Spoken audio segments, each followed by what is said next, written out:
Bismillah, elhamdülillah, vahdehu ve salatu ve selamu ala Resulillah. Müellif Müceddid rahimahullah, Muhammed ibn Abdülvahhab rahimahullah deyir ki, Bəbu qavlillahi teala Fəəqim vəcəkə lid-dini hanifə fitratallahi'llati fataran-nas aleyha la təbdilə li xalqillah zəlikəd-dinul qayyim velakinne ekseran-nas la ya'lemun. Fəəqim vəcəkə lid-dini hanifə, üzünü deyir, hənif dinə tut.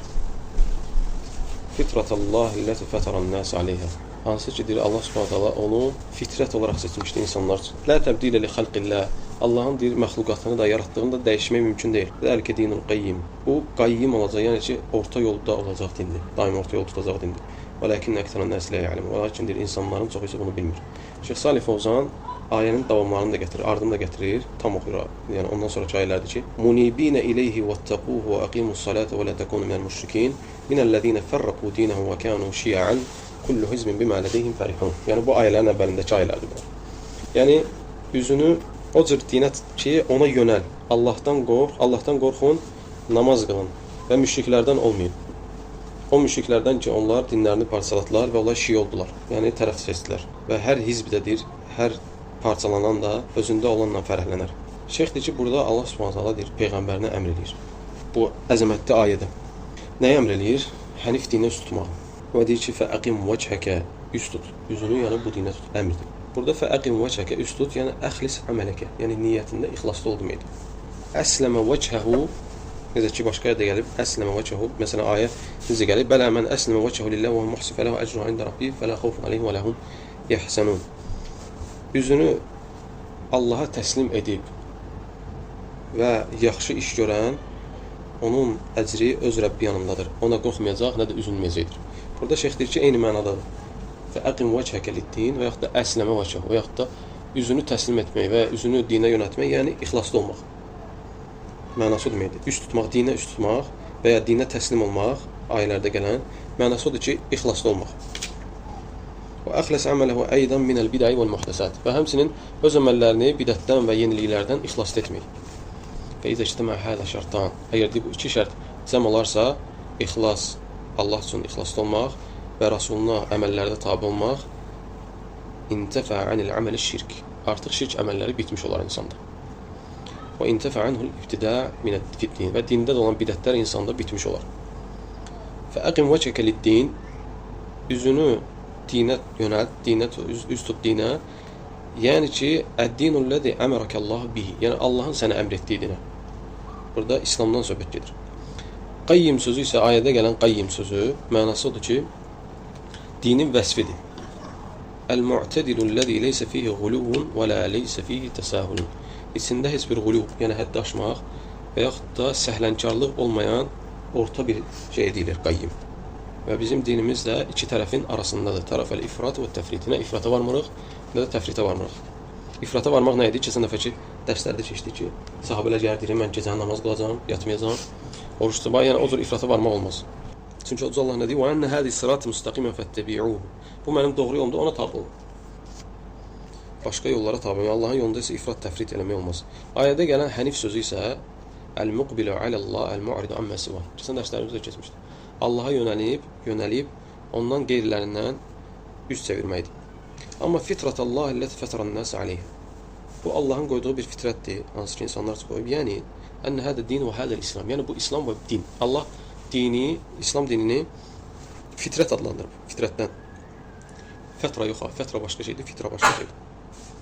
İkisi də fə hərfindən başlayır. Sadəcə birində fəthədir, fətra. Birində kəsrədir, fitra. İkinci hərfdə fərqlidir. T səsi beşdir, bir tadır, bir tədir. Fətra başqadır, fitra başqadır. Fətra bir müddətə deyilir, bir vaxta deyilir. Şəriətdə isə ümumən peyğəmbərdən peyğəmbərə olan boşluğa deyilir. Yəni bir peyğəmbər gəlib, gedib, o birisi peyğəmbər gələnə qədər olan boşluğa deyilir. Məsələn, İsa əleyhissalamla Muhammed sallallahu arasında olan fətra, o vaxtda fətra deyirlər. Bir zaman dilimi deyirlər. Zamanın dilimi. Niyə görə? Yəni orada qırılıb, dilimlənib, kəsilib bir vaxt əmələ gəlib. Ona fətra deyirlər. Ona deyirlər fətra əhli. Və onlara deyirlər. Yəni onlar fətra, amma fitra əhli isə başqadır, fitra əhli. Bu həmin budur. Fitratullati xalaqallahun-nas aleyha vel fitratu hiye'd-dinul İslam. Burada ayədəki fitra isə fitra. O İslam dinidir. Kəma qala aleyhissalatu vesselam, kullu mevludin yuladu ala fitra. Hər bir kəs fitrət üzərində doğulur.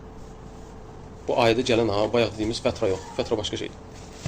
Yəni fitrət üzərində doğulur necə? Yəni Allahın yaratdığı fitrət üzərində. فَأَبَوَاهُ يُحَوِّدَانِهِ أَوْ يُنَصِّرَانِهِ أَوْ يُمَجِّسَانِهِ.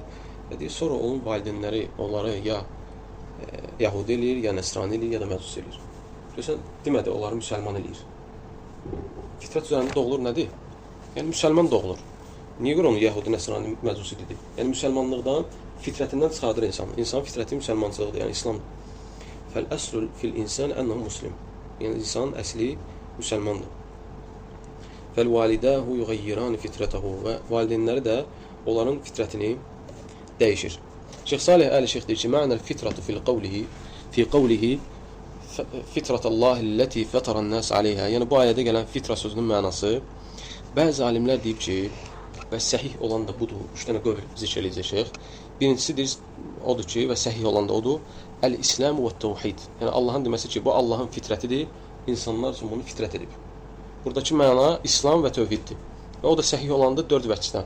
Birinci məsələ odur ki, لأنه معروف عن السلف. Çünki sələfdən bu bilinir. Sələflər o deyiblər ki, ayədə gələn fitrət sözü İslam tövhiddir. İkincisi odur ki, وَلِيَنَّ اللّٰهَ أَضَافَهَا لِنَفْسِهِ. İkincisi odur ki, Allah onu özünə izafə edib. Və Allah da özünə izafə elədiyi şeyi sevdiyi şeydir. Üçüncüsü odur ki, əvvəlül əyətə fəəqim vəcəkə lid-dini hənifə. Çünki bundan qabaqçı ayə, üçüncü səbəb də odur ki, bundan ayənin əvvəlki hissəsində deyir ki, üzünü hənif dinə yönəlt. Hansı din? O din ki, fitratallahi ləti fətərən-nəs aleyhə. Həmin o din. Elə bir ki, cümlənin ardı açıqlayır onu. Sonra dördüncü də hədisə görə, bayaq zikr etdiyimiz hədisə görə ki, hər insan, hər doğulan uşaq fitrət üzərində doğulur. Və Peyğəmbər s.ə.v də qeyd edib ki, o da kimdir? Müsəlmandır. İkinci alimlər deyib ki, ikinci rəydə olan alimlər deyib ki, mə səbəqə ləhum fi ilmillah fi şəqavəti və səadəti leysə bil qavi. Bu da rəydir ki, güclü deyil. Şeyx Salih Əli-Şeyx deyir. Bəzi alimlər deyib ki, bu insanın həyatına baş verən bədbəxtçilik və xoşbəxtçiliklərdir. Ki, Allah bunu fitrət kimi yazıb ona. Yəni, bunun fitrəti nə olur? Bu da deyir, zəif rəydir. Üçüncü rəy isə deyiblər ki, Allahın yaratmasıdır. Mənə fitrətə fil-lüğəti xalqun alə qeyri misalis sabiq. Fitrət sözünün mənasını deyiblər ki, keçmişdə heç bir misli olmayan, yaradılan bir şeydir. Ləkin hədəl qavl lə yusa'iduhu təməməl ayə. Amma deyir, ayəni bütünlükdə götürəndə o mənanı vermir. Aydındır. Sonra ayənin davamında deyir ki, وَلَكِنْ أَكْثَرَ النَّاسِ لَا يَعْلَمُونَ. Lakin deyir, insanların əksəriyyəti bunu bilmir. Yəni burada ayədə nə qeyd edilir? Deyir ki, فَأَقِمْ وَجْهَكَ لِلدِّينِ حَنِيفًا. Özünü hənif dinə tut. Bu Allahın insanlar üçün fitri olaraq qoyduğu bir dindir. لَا تَبْدِيلَ لِخَلْقِ اللّٰهِ. Sonra deyir ki, Allahın yaratdığını dəyişmək olmaz, həmçində dinini. Çünki dindən danışdı. Aydındır. Sonra deyir ki, "Lakin əksərən nəslə, insanlar əksəriyyəti bilməz, yəni bundan cahil olarlar. Onlar cahil olduqlarına görə də zəlalətə düşərlər və ona görə də insan iki cür haqq yoldan, Allahın ona qoyduğu fitrətdən azır. Birincisi, valideynləri dəyişir onu, Peyğəmbər s.ə.v deyir. Ki, insan ya Yahudi eləyir, ya Nəsrani eləyir, ya Məcus eləyir, ola bilər də ateist eləyir və ya başqa şey eləyir, fərqi yoxdur. Hamısı girir olsun, aleyhissalam. Yəni, əsas insanın əsli müsəlman olur. İkincisi isə zəlalət imamları. Böyüyəndən sonra o kiməsə qulaq asır, fərqi yoxdur. Uşaq zinakar olur, oğru olur, bidətçi olur. Yəni, iki sinif insanın fitrətini dəyişir. Sonra şeyx ikinci ayə gətirir. Və qavluhu ta'ala və vəssa biha İbrahimu bənihi və Yaqubu ya bəniyyə innəllaha istəfə ləkumud-dinə fələ təmutunna illə və əntum muslimun. Allah deyir İbrahimə və onun övladlarına, Yaquba və onun övladlarına belə vəsiyyət etməsini dedi. Və onlar da belə vəsiyyət etdilər ki, Allah sizi seçib. İnnəllah istəfə ləkumud-din. Allah sizin üçün din seçib. Və siz də yalnız müsəlman olduğunuz halda ölün. Görürsən, bunun kitabla əlaqəsi nə var? İslamın fəzilətindən danışıqda. Yəni, burada da Peyğəmbərlər də görürsən, övladlarına müsəlman olmağı, yəni İslam dinində olmağı əmr edir. Ümumi İslamda təbii ki. Bizdə ümumi İslam var, xüsusi İslam var. Ümumi İslam nədir? Bütün Peyğəmbərlərin əqidələrinin bir olması. Xüsusi İslam isə bizim din. Hər bir halda yəni bütün Peyğəmbərlərin dini bizim dinimizdir. Sadəcə şəriətimiz fərqlidir. Hətta onlar belə gəlsəydilər, bizim bu dinimizə tabi olardı. Necə Peyğəmbər s.ə.v deyir, Musa deyir, gəlsəydi, mənə tabi olardı. Və burada vəssa bihə ey bi kəlimət-i təvhid. Yəni sənə vəsiyyət edir, yəni tövhid kəlməsini, yəni la ilahe illallah. İbrahimin övladlarına, yəni İsmailə və İshaqa. Və Yaqub və huve Yaqub ibn İshaq ibn İbrahim. Yaqub isə İshaqın oğlu idi. Yəni İbrahim əleyhissalamın nəvəsi idi. Əlləzi huve İsrail. Yəni İsrail onun adı ilə adlanır. İsrail nəsli Yaqub əleyhissalamdan sonra gəlib. Və vəssa bihi bənihi aydan. O da həmçinin öz övladlarına bu şeyi vəsiyyət etmişdi. Və təvsiyyətu mə'naha ennel musi ində mauti yusi zürriyyətəhu. Tövsiyə sözünün mənası, yəni vəsiyyət etməyin mənası insan ölüm ayağında və ya ağır xəstə olanda, ölümcül xəstədə öz yaxınlarına vəsiyyət etməsidir. Onlara təqvanı bildirməsidir. Amma fəqihlərə görə vəsiyyətin mənası isə əl-iznu bit-təsarrufu ba'dəl-mevt. Hadi hiyəl vəsiyyə. Fəqihlər isə deyib ki, vəsiyyətin mənası odur ki, ondan ölümündən sonra onun geriyə buraxdığı malını və at sanını xərcləməyin, yəni malını xərcləməyin və at sanını istifadə etməyin iznidir. Çünki insan ölümündən sonra tək mal mülk buraxmır. At sanla qoyur gedir. Aydındır. Kiməsə məsələn verir ki, alim deyir ki, məndən sonra ondan soruşun. Bu vəsiyyətdir bu da. Və təkunu bil-əmval və təkunu bid-din. Həm malla olur, həm də dinlə olur. Və zəlikə bil-həssi alə-təməssuku bid-din. Bu da dindən tutunmağa həvəsləndirməkdir. Yəni vəsiyyət başqa şeydir, miras buraxmaq başqa şeydir. Vəsiyyət Peyğəmbər sallallahu əleyhi və səlləm deyib ki, bir müsəlman 2 günü keçmədən vəsiyyətsiz qalmasın. Və ya bir müsəlmana yaraşmaz ki, 2 günü keçmədən vəsiyyət, yəni 2 gün keçibsə artıq sən bunu bildinsə, yəni vəsiyyəti yaz. Ən yaxşısı yazmaqdır. Nə mirasın varsa, kimə tərk edəcəksənsə onu yaz və şəriətə uyğun tərk etmək lazım mirası. Məsəl üçün, vəsiyyətdə mirası bildirirsən. Vəsiyyəti eləyəndə mirası bir dənə mirasçıya vermək olmaz. Məsələn, atadır, onun mirasçıları kimdir? Övladları. O, məsələn, deyə bilməz ki, mənim bütün mirasım oğlumundur. O şəriətə ziddir. O cür vəsiyyət eləmək olmaz. Bir şərtlə olar. O yazıb, məsələn, ölüb adam. Açıblar vəsiyyətin ki, bunun da 4 dənə oğlu var. Deyib ki, bütün mirasın balaca oğlumundur. Əgər digər mirasçılar razıdırsa, onda ona verə bilərlər. Amma onlar haqqını tələb edə bilərlər.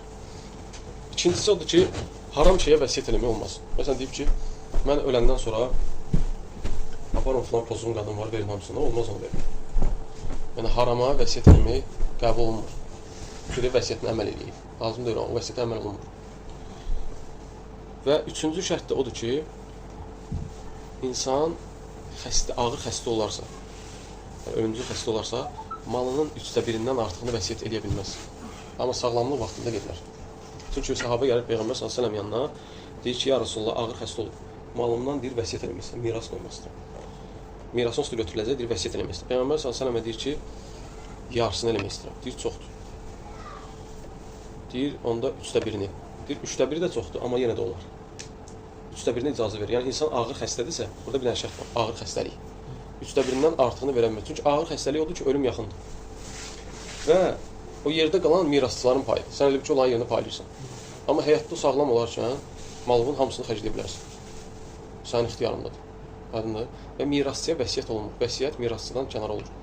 Mirasçıya o zaman vəsiyyət edirsən ki, o birisi mirasçılar da icazəli olsun. Və malın da 1/3-dən artığını vəsiyyət eləmək icazəlidir. Aydındır. Və ondan sonra, insan vəfat eləyəndən sonra artıq vəsiyyəti birinci açılır. Vəsiyyətinə baxılır və vəsiyyətə baxılandan sonra borclar axtarılır. Dünyavi və dini borclar. Dünyavi borclar, məsələn, kiməsə borcu varsa, birinci onlar verilir. Daha doğrusu, birinci dini borclar verilir. Məsələn, zəkat verməlidir. Bu dini borcdur. Və ya həccə getməlidir. Onun yerinə kimsə həcc göndərilir, niyyət eləmiş həcc edir. Və sonra dünyavi borclarına baxılır. Onlar veriləndən sonra vəsiyyətinə əməl olunur. Vəsiyyətindən sonra geriyə nə qalsa, mirasçılar arasında bölünür. Ona görə fəqihlər deyib ki, vəsiyyət eləmək 2 mənadadır. Bir malını vəsiyyət eləmək, bir də dini vəsiyyət eləmək. Sonra şeyx deyir ki, fə İbrahim və Yaqubu əlləzi huvə əbul ənbiyə. Yəni, İbrahim əleyhissalam deyir, peyğəmbərlərin atası idi. Və Yaqubu əlləzi huvə əbu bəni İsrail. Yaqub əleyhissalam isə bəni İsrailin atası idi. Yəni, İsrail, bəni İsrail dilləri, yəni Yaqub əleyhissalamdan gəlir. Və onlar da hər ikisi öz zürriyyətlərinə ixlası, tövhidi vəsiyyət elədilər. Haqq dini vəsiyyət elədilər. Və beləcə deyir, əsl valideyn öz övladına vəsiyyət edir. Bu cür vəsiyyət eləməlidir, deyir, valideynin övladına. Nə vaxt vəsiyyət elədilər onlar? Ölüm ayağında üçün, ölüm onlara yaxın üçün. Hətta deyir, bu vəsiyyət elədilər ki, onlar, övladları da onlardan sonra tövhidi qorusunlar.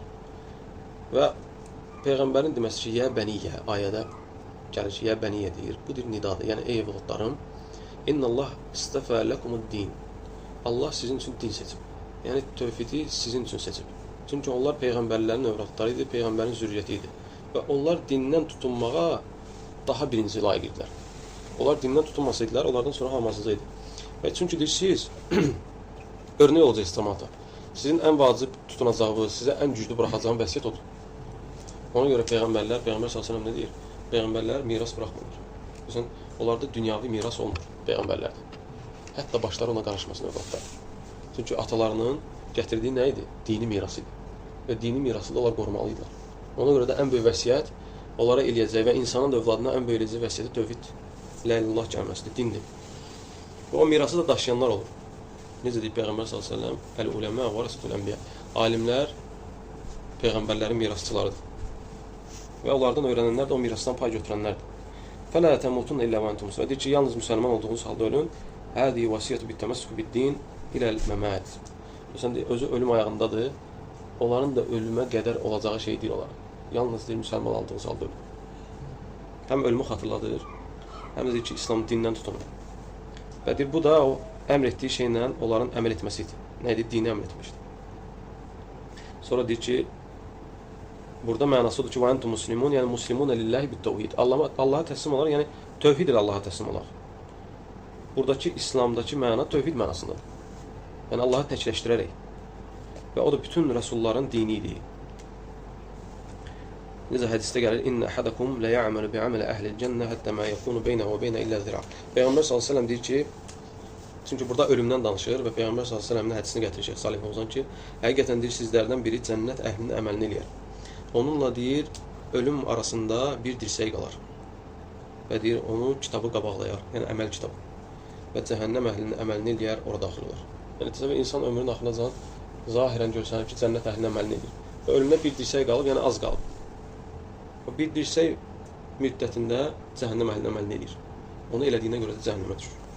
Və deyir, insan deyir, sizlərdən deyir, biri eləsi olar ki, ömrünün axırına qədər cəhənnəm əhlinin əməlini eləyər. Onunla ölüm arasında bir dirsək qalar və əməl kitabı onu qabaqlayar. Və cənnət əhlinin əməlini eləyər, ora daxil olar. Şeyx deyir ki, burada ibrət var. Gözəl sonluğu barədə. Hansı ki, deyir, insan onu öləndə biləcək. Və lakin aləl insan ənə yə'mələ ə'mələn təkunu səbəbən li husnul xatimə. Çünki deyir, insan gözəl sonluğa səbəb olması üçün gözəl əməllər etməlidir. Deyir, sonluğun nə vaxtı bilmirsən. Və pis sonluqdan uzaq düşmək üçün də, səadətə çatmaq üçün də bunun üzərində davamlı dayanmalıdır. Və əməllərini çoxaltmalıdır. Nə qədər ki, yaşayır. İnhirafdan və fitnədən uzaq olmalıdır. Və deyir, nə qədər insanlar var ki, ölümünə yaxın dindən çıxıb ölürlər. Bu hədis də deyir, insanı İslam dini üzərində sabit qalmağa həvəsləndirir və gözəl sonluğu xatırladır insana. Ona görə də heç kim bilmir sonluğu necə olacaq. Sonra Şeyx 3-cü ayəni gətirir, burada dayanaraq. Şeyx deyir ki, və qavlihi teala, thumma vuhayna ileykə ən ittəbə millət İbrahimə hənifə və mə kənə minəl müşrikin. Sonra deyir, sənə vəhy etdi. Yəni, Muhammed s.ə.v Allah s.ə.v deyir ki, əmr etdi, vəhy etdi sənə. Ən ittəbə millət İbrahimin hənif dininə tabi olmalı. Və mə kənə minəl müşrikin. Və o deyir, müşriklərdən deyildi. Necə başqa ayədə gəlir, İnnə İbrahimə kənə ümmətən qanitən lillah hənifən və ləm yəkun minəl müşrikin. Həqiqətən İbrahim Allaha boyun əyən biri idi. Və hənif dinin üzərində və müşriklərdən deyildi. Şəkirən li ən'umihi və onun verdiyi nemətləri şükür edən idi. Və Allah subhanət hala onu seçdi və doğru yolu yönətdi. Burada İbrahim bir ümmət idi deməsi, Allah subhanət hala İnnə İbrahimə kənə ümmətən. Yəni bir ümmət idi, yəni qudvətə, yəni bir örnək idi İbrahim sizin üçün. Görsən, elə bir örnək idi ki, hətta Muhammed s.ə.v ondan fəzilət baxımından üstün olsa da, ona deyir ki, sənə də əmr etdi ki, vəhy etdir, ona tabi ol. İbrahimə tabi ol. İbrahimin dininə. Çünki o qanitən lillah, Allaha boyun əyən idi. Və Allaha itaətində davamlı idi.